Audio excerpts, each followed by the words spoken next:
So we are now going to move to Egypt. And the topic is Egypt open for U.S. business. We're going to hear from my dear old friend, Mr. Hisham Fahmy. He's the CEO and advisor to the board of AmCham Egypt, Inc. And he spoke at one of our very earliest events, and we've kept in touch with Hisham over the years. We actually, a couple of years ago, took a delegation to Cairo. We called it Pittsburgh to Cairo, and we had, it was under the auspices of the then Prime Minister Mahlab and the Minister of Industry Abdel Noor, and we had the Health Minister of Egypt. We had many ministers at this conference.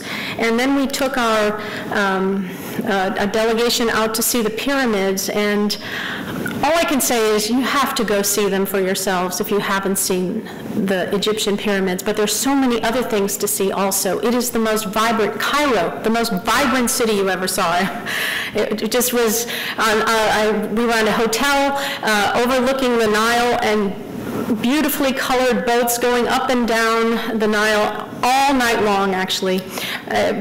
There's really no place like Egypt.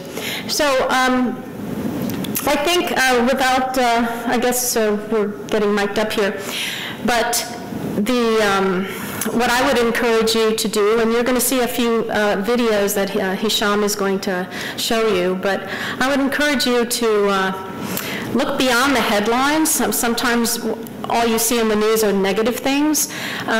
You should look beyond the headlines and see that there is a world of opportunity in Egypt, and it's a country I love. I've been there many times. My sons have studied there, and I have 4 sons, and it's a tremendous place, and we're just so pleased to have Hisham here in person to give us sort of a taste of Egypt, and also just the tremendous opportunities for doing business there. So without further ado, please welcome Mr. Hisham Fahmy.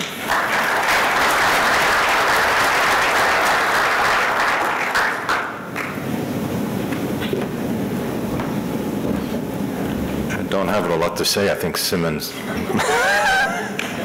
said it all. Let me get my stuff working here. I'm Dr. Hisham Fahmy, a surgeon in AmCham.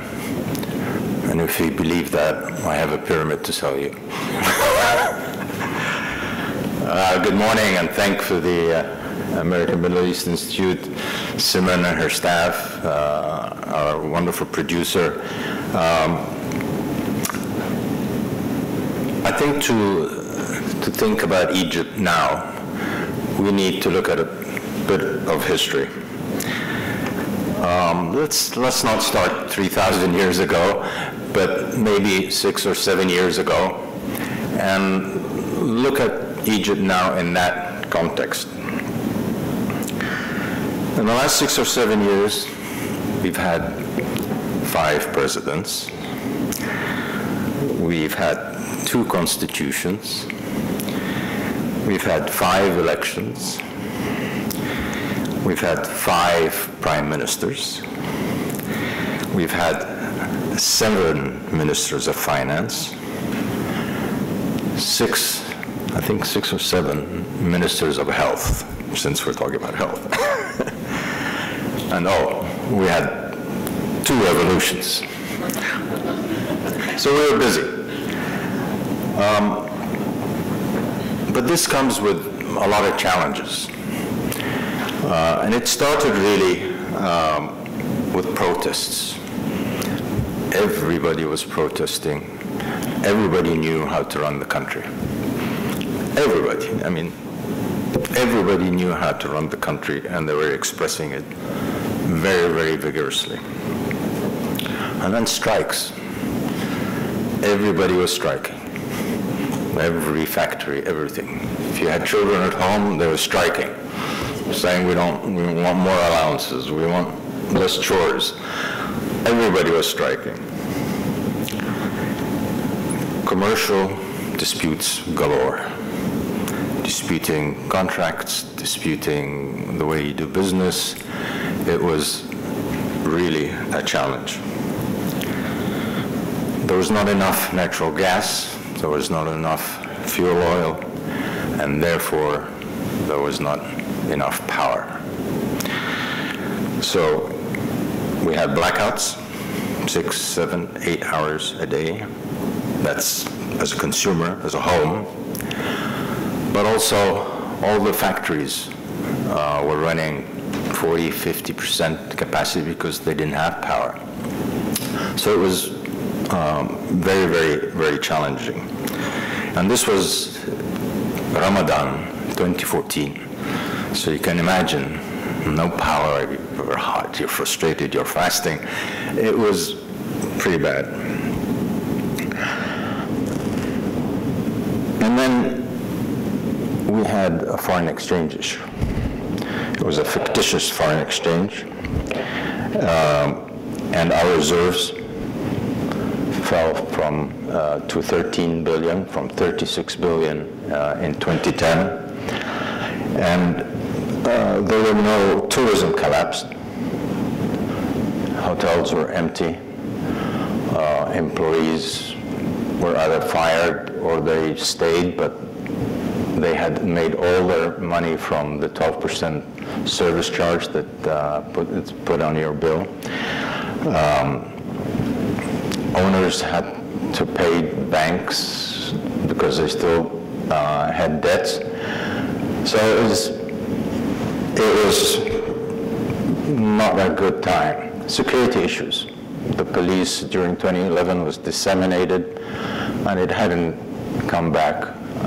So you had security issues, personal security issues and so on. Are you depressed now? You know, how did we feel? On energy, we had General Electric and Siemens come in with a crash course building power stations, and it was a fantastic and miraculous.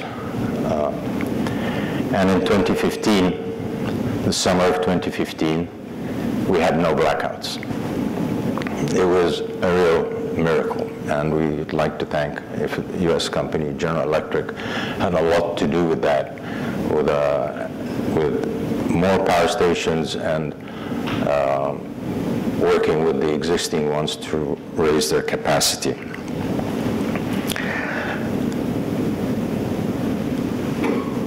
The Arab countries came through with free or uncredited fuel, and the shipments coming in every year.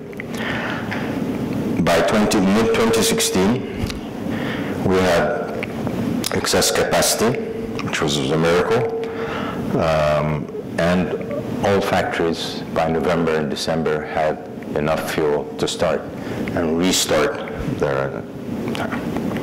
The same period, ENI, we call it the Italians, and British Petroleum discovered the largest gas field discoveries offshore of Egypt, the biggest in the Middle East, and it will change the landscape of the Middle East. Apache, the largest U.S. investor in Egypt, has been pouring $800 million to $1 billion a year. They've already invested $10 billion in Egypt in exploration and so on. And then in November 2016, November 11, 2016, I remember the day, Egypt took the very bold step of floating the Egyptian pound. And it was quite a shock to the system. I mean a shock. Doctors, what do you call that when you say clear? What do you call that? Clear. And quite honestly, it resurrected Egypt, let's say. Since then, but also not only floating the Egyptian pound, we started removing gradually subsidies. Subsidies on fuel, subsidies on power, water, not bread. Don't touch bread. And no one has even dared to touch subsidies since President Sadat tried it in January 1977, and riots happened and he had to back out. And that was one of the worst issues, because subsidies just became such a burden on the Egyptian budget until it became a quarter of the whole budget of subsidies. And it wasn't going to the right people. I remember the ambassador of Switzerland met the president and said, "Thank you for subsidizing the Swiss government."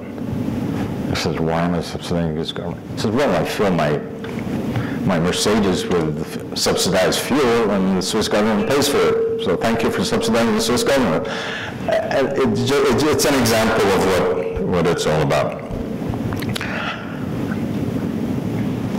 The macroeconomic indicators became starting to become very, very attractive. And the international finance institutions took note.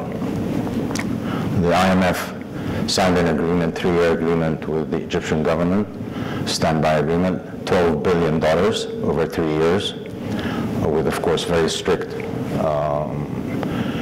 implementation programs that they monitor every 6 months.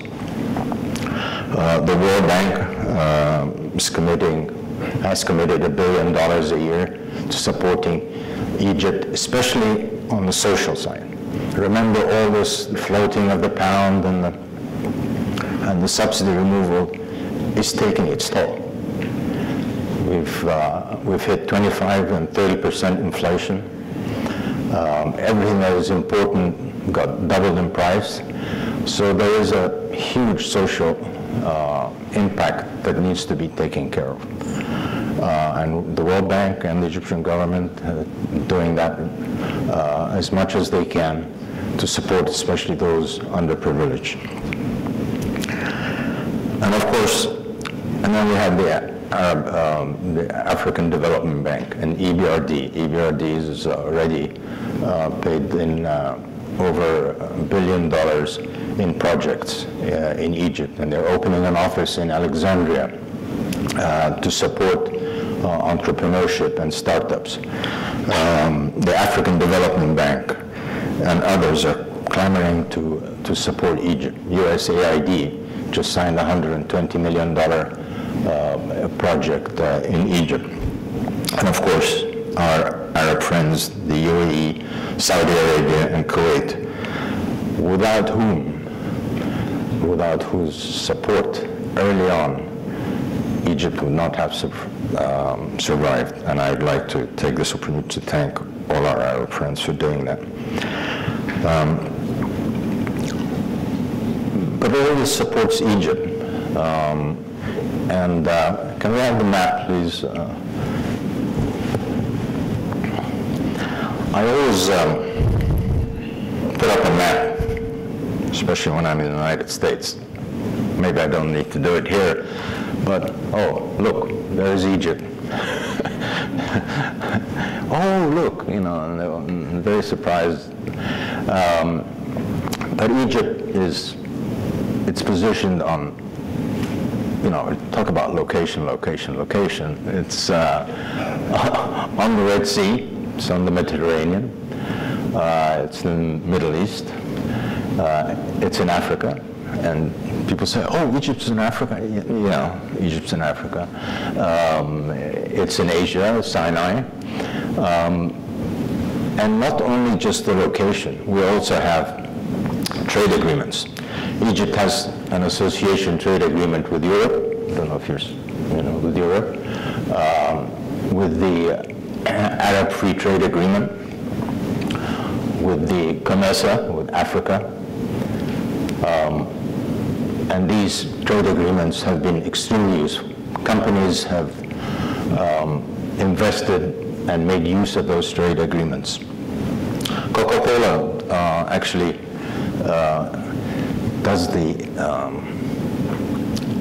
their formula, their secret formula. They do it in an investment zone in Egypt, and they export out of Egypt to 42 countries out of Egypt.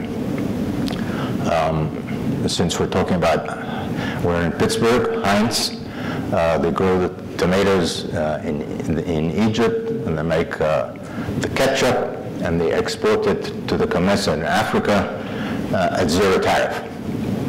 If Heinz wanted to export to Africa from the United States, they would pay about 40% tariff. So Egypt as a hub is something that we promote all the time. There's a new investment law, but also there's a new investment zone, sort of like Jabal Ali, that is now in Egypt. It's 460,000 square kilometers, so about 177 square miles. It's under its own law. You don't have to go back to Cairo for anything. It's a free zone.